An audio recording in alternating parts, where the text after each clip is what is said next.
தமிழ்நாடே கேள்விப்பட்டிராத அதிரடி விலை குறைப்பு சூப்பர் சரவணா ஸ்டோர்ஸ். தொடர்ந்து அரசியல் படிப்போம், பேசுவோம், விவாதிப்போம். மறக்காம நம்ம சேனல் நியூஸ் ஃபோக்கஸ் தமிழை சப்ஸ்கிரைப் பண்ணி இணைந்திருங்கள்.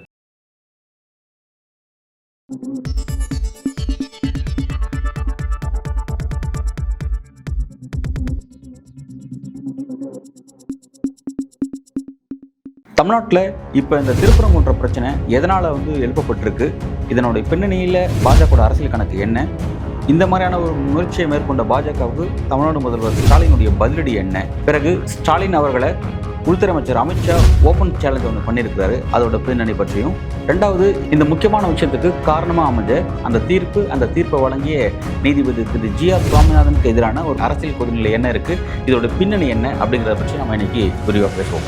வணக்கம், இது நியூஸ் ஃபோக்கஸ் தமிழ். திருப்பரங்குன்றம் பிரச்சனை தமிழ்நாட்டில் அந்த பிரச்சனை ஏன் எழுப்பப்பட்டுச்சு, அதோடைய விஷயங்கள் என்ன, அதோடைய பின்னணி அரசியல் என்ன அப்படிங்கிறத பற்றி கடந்த ஒரு வாரமாகவே ஒரு முக்கியமான ஒரு அரசியல் பொருளாகவே அதை தான் விவாதம் பண்ணோம். நம்ம எல்லாருமே அதை பற்றி நம்ம நிறைய பார்த்தோம். இப்போ அது பற்றி டைரெக்டாக முதல்வர் ஸ்டாலின் அவர்கள் மதுரைக்கு சென்றிருந்த பொழுது அவரே டைரெக்டாக அந்த விஷயத்தை ஓப்பனாக அட்டாக் பண்ணி பேசினார். குறிப்பாக இந்த அரசியலை முன்னெடுத்த பாஜகவை அவர் எப்படி அட்டாக் பண்ணுறாருன்னா, நீங்கள் எந்த மாதிரியான அரசியல் வேணாலும் மதுரையில் செய்யலாம், ஆனால் மதுரை மக்களோட விஷயத்தை புரிஞ்சுக்கோங்க, அவங்களோட ஒற்றுமையை சீர்குலைக்கிற மாதிரியான ஒரு ஆக்டிவிட்டி நீங்கள் செஞ்சீங்கன்னா அந்த மக்கள் ஸ்டைலே சொல்லணும் அப்படின்னா அந்த மாதிரி செய்யக்கூடிய நபர்களை புடதிலே அடித்து ஓட விட்டுருவாங்க அப்படின்ற மாதிரி ரொம்ப அழகாக சொல்லியிருந்தாரு. இந்த மாதிரி மலிவான ஒரு கேடுகட்ட அரசியலை முன்னெடுக்கக்கூடிய பாஜகவுக்கு மக்கள் சரியான பதிலடியும் கொடுப்பாங்க அப்படிங்கிற மாதிரி அவர் ரொம்ப வெளிப்படையாக அட்டாக் பண்ணி தான் அடிச்சிருந்தாரு. ரெண்டாவது பார்த்தீங்கன்னா, இந்த மதுரையை பொறுத்த வரைக்கும் மதுரை ரொம்ப அழகாக என்ன சொல்கிறாருன்னா, மதுரை இது மட்டும் நடக்கல, சில நலத்திட்ட உதவிகளும் அவர் செஞ்சு முடிச்சுட்டு அந்த பேரெல்லாம் என்னென்னா, இன்னொரு பக்கம் முதலீடுகள் இருப்பதற்கான ஒரு மாநாட்டையும் அங்கே ஆர்கனைஸ் பண்ணியிருக்கிறாரு. அங்கே கிட்டத்தட்ட ஒரு 36,000 கோடி முதலீடு இருப்பதற்கான ஒரு நிகழ்ச்சியை ஆர்கனைஸ் பண்ணுறாரு. அதில் ஒரு 56,000 பேருக்கு வேலை வாய்ப்பு கிடைக்கும், அதுக்கான சில திட்டங்களை கொண்டு வர போகிறோம் அப்படின்லாம் சொல்லிட்டு, அதாவது ரொம்ப அழகாக ஒரு விஷயத்த சொல்கிறார். என்ன சொல்கிறாருன்னா, கோவில் நகரமாக இருக்கக்கூடிய மதுரையை தொழில் நகரமாகவும் மாற்ற நான் முயற்சி மேற்கொள்ள போகிறேன் அப்படிங்கிறார். இன்றைக்கி தினமலர் பத்திரிகையில் ஃப்ரண்ட் பேஜில் ஹெட்லைன் என்ன அப்படின்னா, கோவில் நகரமாக இருக்க மதுரையை தொழில் நகரமாக மாற்றப் போகிறேன் அப்படின்னு சொன்னார். தொழில் நகரமாகவும் அப்படிங்கிறத ரொம்ப முக்கியமானது. அந்த இம் அப்படிங்கிறதோட அவசியம் என்ன அப்படிங்கிறத விஷயத்தில் வேற மாதிரியான பாலிடிக்ஸ் மாறிடும். கோவிலுங்கிறத அழிச்சிட்டு அந்த இடத்துல தொழில் இண்டஸ்ட்ரீஸ் கொண்டு வைக்க போகிறாரு. அப்போ கோவில் இந்து மக்களுடைய அந்த உணர்வுக்கு, இந்து மக்களுடைய நம்பிக்கைக்கு எதிராக முதல்வர் இருக்கிறாரு. அவர் கோவில் அப்புறப்படுத்திட்டு அந்த இடத்துல இண்டஸ்ட்ரீஸ் கொண்டு வரது மூலமாக இண்டஸ்ட்ரீஸ் இருக்கும், கூட பார்த்தீங்கன்னா மசூதி இருக்கும், இஸ்லாமியர்களுக்கு ஆதரவாக செய்ய போகிறாரு, இங்கே இருக்கக்கூடிய கோவிலை தகர்க்க போகிறாரு அப்படின்ற மாதிரியான ஒரு விஷயத்தை டக்குன்னு நேஷனல் மீடியா லெவலில் ப்ரொபகண்டா அவங்க கொண்டு போயிடுவாங்க. ஸோ அழுத்தமாக கோவில் நகரமாக இருக்கக்கூடிய மதுரையை தொழில் நகரமாகவும் அப்படின்ற வார்த்தை ரொம்ப முக்கியமானது. அதை ஹெட்லைனில் தினமலர் சொல்லலை அப்படிங்கிறது ரொம்ப கவனிக்கத்தக்க ஒரு விஷயம். ஸோ ரொம்ப அழகாக வளர்ச்சி நோக்கி மதுரையை தள்ளணும் அப்படிங்கிறது அவரோட நோக்கமாக இருக்குது. இந்த பார்லிமெண்ட் செஷனில் கூட அவர் திமுக கூட்டணி எம்பிக்களுக்கு அவர் கொடுத்த அசைன்மெண்ட் என்னவா இருக்குன்னா, மதுரைக்கான மெட்ரோ ப்ராஜெக்ட் என்னாச்சுன்றது கேளுங்க. ரெண்டாவது 11 வருஷம் ஆயிடுச்சு, இன்னும் எய்ம்ஸ் மருத்துவமனை இன்னும் ஆக்டிவ் மோடுக்கு வரவே இல்லை அப்படிங்கிற விஷயத்தை கேளுங்க. பல்வேறு நலத்திட்ட சார்ந்த உதவிகள், கல்வி சார்ந்த உதவிகள், இது பற்றியெல்லாம் கேளுங்க அப்படின்ற அளவில் அவர் அழகாக சொல்லியிருக்கிறாரு. இப்போ இந்த மாதிரி நேரத்தில் மதுரையில் இந்த மாதிரியான ஒரு முதலீடுகள் மாநாடு அப்படிங்கிறது பார்த்தீங்கன்னா ரொம்ப அவசியமான விஷயம். மதத்தை நோக்கி செய்யக்கூடிய அரசியலில் சரியானது இதுதான் அப்படின்ற ஒரு நிறுவக்கூடிய ஒரு அரசியலை அவர் அங்கே முன்னெடுத்திருக்காரு அப்படின்னு பார்க்குறோம். அந்த மேடையில் பேசுகிற மாதிரி அந்த முதலீடுகள் அவ்வளவும் உண்மைதானா, அது அவ்வளவும் தமிழ்நாட்டுக்கு கொண்டு வரப்பட்டுருமா, அது மூலமாக ஒரு 50,000 இளைஞர்களுக்கு வேலை கிடைச்சிருமா அப்படிங்கிறதுலாம் செகண்டரி. ஆனால் கோல் என்ன அப்படிங்கிறத அங்கே ஃபிக்ஸ் பண்ணுறாரு. மத அரசியலை நோக்கி போயிட்டு இருக்கக்கூடிய அந்த டாக்கை அப்படியே இங்கே வளர்ச்சியை நோக்கி இப்படி இதுதான் நம்ம திங்க் பண்ணணும் அப்படின்ற அளவில் இங்கே அழகாக கொண்டு நிப்பாட்டிட்டு அதுக்கு காரணமான பாஜகவையும் வெளிப்படையாக அட்டாக் பண்ணக்கூடிய இடத்துக்கும் நகராரு அப்படிங்கிறது ரொம்ப அழகாக நல்ல மூவாக முன்னெடுக்கிறார் அப்படிங்கிறது நம்ம பாராட்ட விஷயமா பார்க்குறோம். ரெண்டாவது பார்த்தீங்கன்னா இங்கே இந்த இடத்த பொறுத்த வரைக்கும் இப்படி ஒரு விஷயத்தை முன்னெடுக்கும் பொழுது ஸ்டாலின் அவர்களை அமித்ஷா அவர்கள் எப்படி சேலஞ்ச் பண்ணுறாரு அப்படின்னா, அடுத்து எங்களுடைய எய்ம் அப்படிங்கிறது வெஸ்ட் பெங்காலையும் இங்கே தமிழ்நாட்டிலையும் தான் எங்களோட எய்மு. வெஸ்ட் பெங்காலில் திரிணாமுல் ஆட்சியை நாங்கள் அகற்றி தூக்கி எறிய போகிறோம், அதே மாதிரி தமிழ்நாட்டிலையும் திமுக ஆட்சியை அகற்றி தூக்கி எறிய போகிறோம் அப்படிங்கிறாரு. ஓகே, வெளிப்படையாக ஸ்டாலினை சேலஞ்ச் பண்ணுறாரு அப்படிங்கிறத நம்ம பார்க்க வேண்டியதாக இருக்குது. அது என்ன சொல்கிறோன்னா, கூட்டணி ஆட்சி அமையுங்கிறார். பீகாரில் அமைஞ்ச மாதிரியான கூட்டணி ஆட்சி தான் அங்கே அமைய போகுதுன்னு சொல்கிறாரு. இந்த இடத்த பொறுத்த வரைக்கும் ஒரு பக்கம் திமுகக்கு நெருக்கடி, பாஜக நெருக்கடி அப்படின்னா கூட கூடுதலான நெருக்கடி யாருக்குன்னா எடப்பாடி பழனிசாமிக்கு தான் பேச வேண்டியதாக இருக்குது. ஏன்னா அவர் திரும்ப கூட்டணி ஆட்சி தான் அங்கே சொல்கிறாரு. அந்த கூட்டணி ஆட்சியை கூட்டணியில் இருக்கக்கூடிய எடப்பாடி பழனிசாமி வலியுறுத்த மாட்டேங்கிறாரு, அதிமுக வலியுறுத்த மாட்டேங்கிறாரு அப்படிங்கிறது ஒரு கூடுதலான கவனிக்கத்தக்க ஒரு விஷயம் அப்படிங்கிறத பார்க்குறோம். ரெண்டாவது பார்த்தீங்கன்னா, இந்த மதவாத அரசியலுக்கு பார்த்தீங்கன்னா அதிமுகவுடைய முன்னாள் அமைச்சர் செல்லூர் ராஜ் என்ன சொன்னார்னா, இந்த மதவாத அரசியலுக்கு அதிமுக ஈல்ட் ஆகாதுன்னு சொல்லியிருக்கிறாரு. அது வந்து பார்த்தீங்கன்னா ஒட்டுமொத்த அதிமுகவும் சொல்லாம ஒரு நிர்வாகியா சொல்றாரு. எடப்பாடி பழனிசாமி கிட்ட இருந்து கிளியர் ஸ்டேட்மெண்ட் இதுவரையும் வரல அப்படிங்கிறத நம்ம கவனிக்கிறோம். எனவே என்னன்னா, இப்ப பாஜகவுடைய இந்த அரசியல்னால திமுக நெருக்கடி இருக்கோ இல்லையா செகண்டரி, அது ஃபர்ஸ்ட் அதிமுக தான் பெரிய நெருக்கடியா இருக்கு. அதிமுக இந்த விஷயத்தை எப்படி ஃபேஸ் பண்றாங்க அப்படிங்கிறத பார்க்க வேண்டியதா இருக்கு.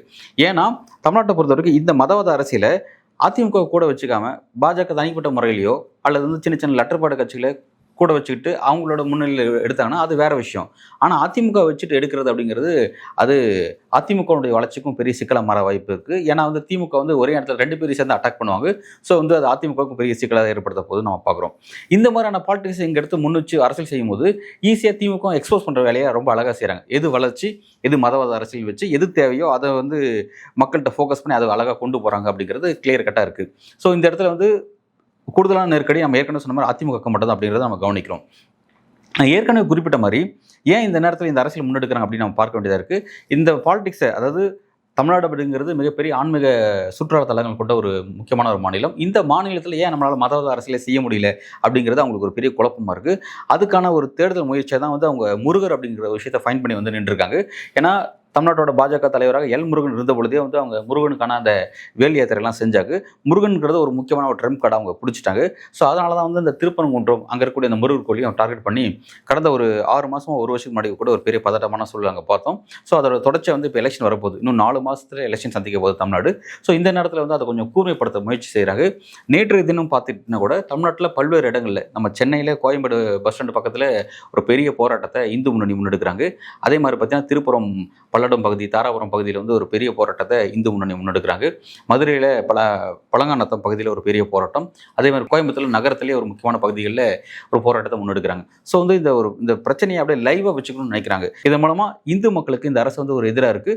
குறிப்பாக கோவில்களில் மக்களுக்கு வழிபாடக்கூடிய உரிமை கூட கிடையாது அப்படின்ற மாதிரியான ஒரு பாலிடிக்ஸை திரும்ப திரும்ப நிறுவனத்துக்கு ட்ரை பண்ணிகிட்டே இருக்காங்க அப்படிங்கிறது நம்ம கவனிக்கத்தக்க விஷயமா பார்க்குறோம். இது கூடவே இன்னொரு விஷயம் என்னன்னா, 4 மாதத்தில் தமிழ்நாடு மட்டும் எலெக்ஷன் சந்திக்கல, 5 ஸ்டேட் அப்படிங்கிறது நமக்கு நல்லா தெரிஞ்ச விஷயம். தமிழ்நாடு, கேரளா, வெஸ்ட் பெங்கால், அசாம், புதுச்சேரி அப்படிங்கிறது கவனிக்கிறோம். அசாமில் அவங்களோட ஆட்சி தான் இருக்குது, மாற்று கருத்து கிடையாது. அசாம் ஹேமந்த பிஸ்வா சர்மா தலைமையில் பாஜக கவர்மெண்ட் இருக்குது. அதே மாதிரி பாண்டிச்சேரியில் பார்த்தீங்கன்னா அவங்களோட கூட்டணி ஆட்சி இருக்குது அப்படிங்கிறத கவனிக்கிறோம். ரங்கசாமி தலைமையில் ஒரு கூட்டணி ஆட்சி இருக்குது. மீதி இருக்கிற 3 ஸ்டேட் வெஸ்ட் பெங்கால், தமிழ்நாடு, கேரளா பொறுத்தவரைக்கும் செகண்டரி தான் வச்சுருக்காங்க. கேரளாவுக்கு இப்போ அவங்களோட ஃபுல் ஃப்ளெஜ்டு அரசியலை கொண்டு போக முடியாது அப்படிங்கிறது கவனிக்கத்தக்க விஷயமா பார்க்குறோம். இப்போ தமிழ்நாடு, வெஸ்ட் பெங்கால் இதில் என்னென்னா, பிரதமர் மோடியோடைய டோன் என்னவாக இருக்குன்னா, பீகார் எலெக்ஷன் ரிசல்ட் வந்த உடனே அதே வேகத்தில் 2026 வெஸ்ட் பெங்காலில் நாங்கள் ஆட்சி மட்டத்தை ஏற்படுத்தும்னு சொன்னார். தமிழ்நாடுன்னு அவர் சொல்லலை, ஒன்லி வெஸ்ட் பெங்கால் மட்டும் தான் செலக்ட் பண்ணி சொன்னார். ஆனால் அமித்ஷா அவர்கள் ரொம்ப கிளியர் கட்டாக வெஸ்ட் பெங்கால் தமிழ்நாடுன்னு சொல்கிறாரு. சரி சொல்கிறாரு, அதை பற்றி ஒன்றும் பிரச்சனை இல்லை. ஆனால் இவங்க இந்த அரசியல், இந்த மதவாத அரசியல் ஏன் எடுக்கிறாங்க அப்படிங்கிறத நம்ம தமிழ்நாடு மற்றும் வெஸ்ட் பெங்காலோட கம்பேர் பண்ணி பார்த்தா புரிஞ்சுக்கலாம். நேற்றைய தினம் வெஸ்ட் பெங்காலில் பார்த்தீங்கன்னா ஒரு 5 லட்சம் மக்களை திரட்டி வந்து ஒரு மிகப்பெரிய ஒரு ஈவெண்ட்டை செஞ்சுருக்காங்க. அது என்னன்னா, பகவத்கீதையில் இருக்கக்கூடிய இந்த ஸ்லோகத்தை வந்து ஒரு பாராயணம் செய்கிற மாதிரியான ஒரு நிகழ்ச்சியை வந்து செஞ்சுருக்காங்க. கிட்டத்தட்ட 5 லட்சம் பேருக்கு ஒரு பெரிய எண்ணிக்கை. கடந்த மக்களவைத் தேர்தலுக்கு முன்பு கூட வந்து 1 லட்சம் பேரை திரட்டியிருக்காங்க. அது அந்த பிரிகேட் கிரவுண்டில் வந்து கூட்டி ஒரு மிகப்பெரிய ஒரு ஈவெண்ட்டை செஞ்சு முடிச்சிருக்காங்க. இப்போ பல ஸ்டேட்ஸ்லேருந்து சாதுக்கள், இந்து மதத்தை வழிபடக்கூடிய குருக்கள், சாமியார்கள் நிறைய பேர் கூடியிருக்காங்க. கூடி அப்படி ஒரு நிகழ்ச்சியை வந்து 5 லட்சம் பேர் வச்சு ஒரு பெரிய அளவில் செஞ்சுருக்காங்க. ஸோ கிளியர் கட்டாக அவங்க இந்த விஷயத்தை முன் வைக்கிறாங்க. இதை வந்து மதவாத அரசியல் நோக்கி தான் கொண்டு போகிறோம், பெரும்பான்மை மக்களுடைய ஆதரவுகள் தான் எங்களுக்கு வேணும் அப்படிங்கிற மாதிரி வெஸ்ட் பெங்காலில் அந்த விஷயத்தை இனிஷியேட் பண்ணுறாங்க. தமிழ்நாட்டில் அட் த சேம் டைம் இந்த திருப்பரங்குன்ற விஷயமா வந்து இனிஷியேட் பண்ணுறாங்க அப்படிங்கிறத பார்க்குறோம். வெஸ்ட் பெங்காலில் கை கொடுக்க போதா இல்லைங்கிறது நமக்கு தெரியல. ஏன்னா வெஸ்ட் பெங்காலை பற்றி நம்ம ஏற்கனவே சொல்லியிருக்கோம். 2016 சட்டமன்ற தேர்தலில் 7 எம்எல்ஏ கையில் இருந்தாங்க. 2021 77 எம்எல்ஏ கையில் இருக்காங்க. இப்போ இந்த முறை அது 100 கிராஸ் பண்ண போதா, ஆட்சி கைப்பற்ற போகிறாங்களா அப்படிங்கிறது தெரியல. அதை நோக்கி அவங்க கொண்டு போயிட்டு இருக்காங்க அப்படிங்கிறது கவனிக்கிறோம். இப்போ தமிழ்நாட்டை பொறுத்த வரைக்கும் என்னன்னா, தமிழ்நாட்டில் இந்த மாதிரியான அரசியல் அவங்களுக்கு கை கொடுக்குறதுங்கிறது அவங்களுக்கு ஒருவேளை தெரிஞ்சிருக்கலாம். ஆனால் இருந்தும் ஏன் அதை ட்ரை பண்ணுறாங்க அப்படின்னு பார்க்குறேன்னா, அவங்களுக்கு வெற்றி பெறுவது நோக்கமாக இருக்க மாதிரி தெரியல. அவங்க என்னன்னா, வெற்றியோ தோல்வியோ, ஆனால் எந்த அளவுக்கு மதவாத அரசியலை எந்த அளவுக்கு நடைமுறைப்படுத்த முடியும், அதை ஒட்டிய சர்ச்சையை எந்த அளவுக்கு கிளப்ப முடியும், எஃபர்ட் போட்டுட்டே இருப்போம். அது இப்போ கை கொடுக்காட்டியும் லாங் டைம் ஸ்ட்ராட்டஜியில் கை கொடுக்கலாம் அப்படின்ற மாதிரி இப்போ செய்யறதை செய்வோம் அப்படின்றத நோக்கி நகர்த்தி கொண்டு போகிறாங்களா அப்படிங்கிறது தெரியல. ஏன்னா இப்போ போன அந்த விஷயத்தை பொறுத்த வரைக்கும், இந்த செஞ்ச இந்த முயற்சியை பொறுத்த வரைக்கும் இது ஒரு தவறான ஸ்ட்ராட்டஜின்னு சொல்லிட்டு பின்வாங்க மாட்டேங்கிறாங்க. இதே போக்கில் தான் போயிட்டு இருக்காங்க. அதுக்கு உதாரணமாக நான் சொன்னேன் என்னன்னா, பல போராட்டங்களை வந்து திரும்ப திரும்ப செஞ்சுட்டே இருக்காங்க. திமுக நீதிமன்ற தீர்ப்பை மதிக்க மாட்டேங்குது, முதல்வர் ஸ்டாலின் நீதிமன்ற தீர்ப்பை அமல்படுத்த மாட்டேங்கிறாரு சொல்கிறாங்க. நீதிமன்ற தீர்ப்பை பற்றி இவங்களாம் ரொம்ப கவலைப்படுறாங்க. இதே பாஜக சபரிமலை விவகாரத்தில் உச்சநீதிமன்றம் வழங்கிய தீர்ப்பு பெண்களும் உள்ளே போகலாம் அப்படின்னு சொல்லி வழங்கப்பட்ட அந்த தீர்ப்பில் எந்த அளவுக்கு எதிராக நின்னாங்க அப்படிங்கிறத நம்ம பார்த்தோம். சரி, மத ரீதியான விஷயம் அப்படின்னா நிர்வாக ரீதியாக எந்தெந்த விஷயத்துக்குலாம் பாஜக நீதிமன்றத்தை எதிர்த்திருக்காங்க அப்படின்னு பார்த்தீங்கன்னா 2016 நீதிமன்ற நீதிபதிகள் நியமன சட்டத்தை எதிர்த்தாங்க. அதில் சுப்ரீம் கோர்ட்டோடைய இந்த கொலிஜியம் சிஸ்டத்தை சேலஞ்ச் பண்ணாங்க. அப்போ சுப்ரீம் கோர்ட்டோடைய அந்த தீர்ப்பை அவங்க எதிர்த்து தான் பாஜக கருத்து தெரிவித்தாங்க அப்படிங்கிறது கவனிக்கத்தக்க விஷயம். அதே மாதிரி பார்த்தீங்கன்னா அருணாச்சல பிரதேசில் குடியரசுத் தலைவர் ஆட்சி அமல்படுத்தினாங்க. அப்போ சுப்ரீம் கோர்ட் தலையிட்டு அதை குவாஷ் பண்ணாங்க. அதையும் அவங்க எதிர்க்க தான் செஞ்சாங்க. எவ்வளோ எலக்ட்ரல் பாண்டு பிரதமர் மோடிக்கு ரொம்ப முக்கியமான முன்னாள் பாஜக நிதியமைச்சர் அருண் ஜெட்லி தலைமையில் அவங்க கொண்டு வந்த அந்த எலக்ட்ரல் பாண்டு விஷயத்தை அதை எந்த அளவுக்கு இவங்க எதிர்த்தாங்க. ஏன்னா நீதிமன்றம் அவங்களுக்கு எதிரான தீர்ப்பை கொடுத்தாங்க. ஸோ அதை எந்த அளவுக்கு எதிர்த்தாங்க அப்படிங்கிறத நம்ம பார்த்தோம். அதே மாதிரி பார்த்தீங்கன்னா டெல்லி கவர்மெண்ட்டுடைய அந்த அதிகாரம் சம்பந்தமான விஷயத்தில் கூட மத்திய அரசுடைய நிலைப்பாடை சுப்ரீம் கோர்ட் ஃபைட் பண்ணாங்க அப்படின்னு நம்ம பார்த்தோம். இன்னொரு பல விஷயத்தை ஃபைட் பண்ணியிருக்காங்க. அதுக்கு பதிலுக்கு இவங்களும் தங்களோட கருத்துக்களை தெரியப்படுத்தியிருக்காங்க. ஆனால் இந்த இடத்துல என்னன்னா ஸ்டாலின் அவர்கள் நீதிமன்ற தீர்ப்பை மதிக்க மாட்டேங்கிறார் அப்படிங்கிற மாதிரி பர்டிகுலராக ஸ்டாலின் காயின் பண்ணி அவங்க பேசிகிட்டு இருக்காங்க அப்படிங்கிறது கவனிக்கத்தக்க விஷயம். ஸோ ஸ்டாலின் அவர்கள் வெளிப்படையாக சொல்லிட்டார், அரசியலாக பேச ஆரம்பிச்சிட்டார். இந்த மாதிரியான விஷயங்கள் முன்னெடுக்கக்கூடிய மக்களோட ரியாக்ஷன் எப்படி இருக்கும் அப்படிங்கிறது அவரும் ரொம்ப வெளிப்படையாகவே ரொம்ப கீழ்த்தரமாக ரொம்ப கெடுகட்ட அரசியலை நீங்கள் செய்கிறீங்க அப்படிங்கிற மாதிரி ரொம்ப அடிக்கவும் ஆரம்பிச்சிட்டாரு. ஸோ ஃபைட் கிளியராக போயிட்டுருக்கு. இந்த ஃபைட்டில் என்னென்னா யார் காணாமல் போனது நமக்கு நல்லா தெரியும். விஜய் அவர்கள் எங்கே போனார் நம்ம திரும்ப தேடிட்டே இருக்கோம். அவர் எப்படி ஒரு மாற்று சக்தி நமக்கு தெரியவே கிடையாது. அவர் எங்கே இருக்கிறார் அப்படிங்கிறது இவ்வளோ பெரிய பிரச்சனை போயிட்டுருக்கு. ஒரு என்ன சொல்ற ஒரு அமைதி பூங்கா இருக்கக்கூடிய தமிழ்நாட்டில் சட்ட ஒழுங்கு பிரச்சனை, மற்ற விஷயங்கள் வேறு சப்ஜெக்ட் விடுங்க. இந்த மாதிரி மத ரீதியான சர்ச்சைகள் எதுவுமே இல்லாமல் ரொம்ப கிளியர் கட்டாக போயிட்டுருக்கு. இந்த இடத்துல இவர் இப்தார் நோன்பு நிகழ்ச்சியெல்லாம் போய் கலந்துக்கிட்டு இஸ்லாமியர்களுக்கு ஆதரவு நின்னார். அதே திருப்பரங்குன்றம் பகுதியில் இருக்கக்கூடிய அந்த பாதுஷா தர்கா, சிக்கந்தர் பாதுஷா தர்காக்கு எதிராக பாஜக எடுக்கக்கூடிய எந்த விதமான நடவடிக்கையும் பற்றி அவர் கருத்து சொல்லாமல் இருக்கிறது அவர் யார் அப்படிங்கிறது இதில் ரொம்ப கிளியர் கட்டாக தெரியுது அப்படிங்கிறத நம்ம கவனிக்கிறோம். அதிமுக குழப்பமான நிலையில் மாட்டிக்கிட்டாங்க. செல்லூர் ராஜா எதிர்க்கிறாரு. பட் எடப்பாடி பழனிசாமி கிட்ட பதில் வராமல் அமைதியாக இருக்குது அப்படிங்கிற பார்க்குறோம். ஸோ இந்த மாதிரியான பாலிடிக்ஸில் அவங்க பாஜக என்ன சொல்கிறோன்னா அமல்படுத்துவோம், நம்ம செய்கிற வரையும் செய்வோம், அப்புறம் என்ன நடக்குதை பார்த்துக்கலாம் அப்படின்னு மாதிரி போயிட்டு இருக்காங்க. இதனால் பெரிய நெருக்கடி யாருக்கு வரப்போகுதுன்னா நிச்சயமாக அதிமுகவுக்கு மட்டும் தான் வரப்போகுது. திமுகவுக்கு எந்த விதமான நெருக்கடியும் கிடையாது. ஏன்னா திமுகனுடைய டிஸ்கஷன், திமுக ஆட்சியினுடைய அதிருப்திகள் என்ன அப்படிங்கிறது அதை பற்றி இப்போ டிபேட் வந்திருக்கலாம். ஆனால் அதெல்லாம் பின்னுக்கு தள்ளப்பட்டு இப்போ இந்த வாரம் தான் பெரிய அளவில் ஒரு டிஸ்கஷன் பாயிண்ட் வந்திருக்கு அப்படிங்கிறது கவனிக்கிறோம். ஸோ திரும்ப திரும்பவுடைய வளர்ச்சிக்கு வித்திடக்கூடிய ஒரு அரசியலை தான் பாஜக செய்கிறாங்க. இந்த மாதிரி நீதிமன்ற தீர்ப்புகளின் வாயிலாக பாஜக செய்கிறாங்களோ அப்படிங்கிறத நம்ம இந்த விஷயத்தை ஓவராலாக பார்க்க வேண்டியதாக இருக்குது. ஸோ 26 பொறுத்த வரைக்கும் மதவாத அரசியல் தான் அவங்க வெஸ்ட் பெங்காலும் சரி தமிழ்நாடும் சரி அதை தான் முன்னெடுத்து நகர போகிறாங்க அப்படிங்கிறது தெரிஞ்ச விஷயம். இவங்க கூட இருக்க கூட்டணி கட்சிக்கு தான் ஒரு பெரிய நெருக்கடியை தவிர ஆளுங்கட்சிக்கு இதில் நெருக்கடியெல்லாம் கிடையாது. இதில் மதம் வேற அரசியல் வேறுங்கிறது பிரித்து முன்வைக்கக்கூடிய அந்த அரசியலை மட்டும் இந்த திராவிட இயக்க சிந்தனையாளர்கள் கரெக்டாக முன் வச்சாங்கன்னா, இங்கே இருக்க முற்போக்காளருக்கு சரியாக முன் வச்சாங்கன்னா மட்டும் போதும். மற்றபடி பாஜக எக்ஸ்போஸ் ஆவாங்க அப்படிங்கிறது நம்ம பார்க்குறோம். இந்த திருப்பரங்குன்றம் இந்த பிரச்சனை ஒரு பதட்டமான சூழலுக்கு தள்ளப்படுவதற்கு காரணமாக அமைஞ்ச அந்த தீர்ப்பு வழங்கிய நீதிபதி திரு ஜி.ஆர். சுவாமிநாதன் அவர்கள், அவருக்கு எதிராக பார்த்தீங்கன்னா federation of lawyers organisations for democracy and secularism அப்படிங்கிற ஒரு அட்வொகேட் அசோசியேஷன்ஸ் இன்னைக்கு சென்னை மெட்ராஸ் ஹைகோர்ட்டில் பார் கவுன்சில்கிட்ட ஒரு பெரிய ஆவின் பூத்துக்கிட்ட ஒரு பெரிய